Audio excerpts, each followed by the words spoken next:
Everyone welcome back to one more vlog. ఈరోజు అయితే నేను మీ ముందుకి మంచి టేస్టీగా ఉండే మిర్చి బజ్జీస్ని తీసుకొచ్చేసాను. అండ్ దాంతోపాటు మనం అదే పిండితో ఇంకా 2 డిఫరెంట్ ఐటమ్స్ కూడా చేసుకోవచ్చు. ఇది కాకపోతే ఇంకోటి అన్నట్టు, పిల్లలకి కారం తినరు కాబట్టి పక్కన పడేస్తారు కదా మిర్చి బజ్జీని. సో మిర్చీస్ని బజ్జీలో నుంచి సో అలా కాకుండా మనం ఇలా 2 పఫ్స్ అండ్ చిల్లలా చేస్తే ఇంకా బాగుంటుందన్నమాట.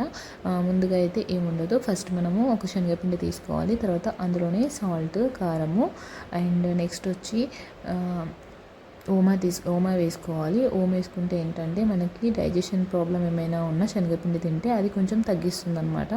అండ్ టేస్ట్ కూడా చాలా బాగుంటుంది. అండ్ నెక్స్ట్ వచ్చి వంట సోడా యాడ్ చేసుకోవాలి. అందులో వంట సోడా యాడ్ చేసుకున్నాక నేను చూపిస్తున్నట్టు వాటర్ కొంచెం కొంచెంగా వేసుకొని మనకు మిక్సర్ ఉంటే మిక్సర్తో చేసుకోండి అనమాట.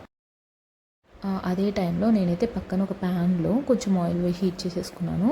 అండ్ మా ఇంట్లో అయితే మనం మిర్చీస్ వేసుకునేవి మిర్చీస్ ఉంటాయి కదా, దొడ్డు మిర్చి అవి నా దగ్గర లేవన్నమాట. సో నేనైతే మా హస్బెండ్ అక్కడ వర్షం పడుతుంది కంపల్సరీగా ఈజీగా చేసేసి ఫాస్ట్గా అనగానే నేనైతే ఇంట్లో ఉన్న పచ్చిమిర్చితో చేసేసాను. తనకు స్పైసీ లెవెల్స్ బాగా చాలా ఎక్కువ తింటాడు కాబట్టి సో నేనైతే చేసేసాను అనమాట.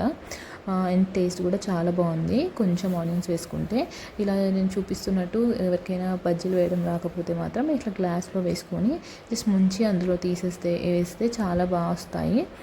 చూస్తున్నారు కదా, ఇలా ఫ్రై చేసుకోవడం అంతే, చాలా ఈజీగా చాలా టేస్టీగా కూడా ఉంటాయి. అండ్ చాలా క్రిస్పీగా కూడా వచ్చాయి. అందులో ఆనియన్స్ వేసుకొని అండ్ కొంచెం రాక్ సాల్ట్ ఉంటుంది కదా, అది వేసుకోవాలి. అదిరిపోతుంది అనమాట. ఇంకా వర్షం పడే టైంలో అయితే ఇంకా బాగుంటుంది.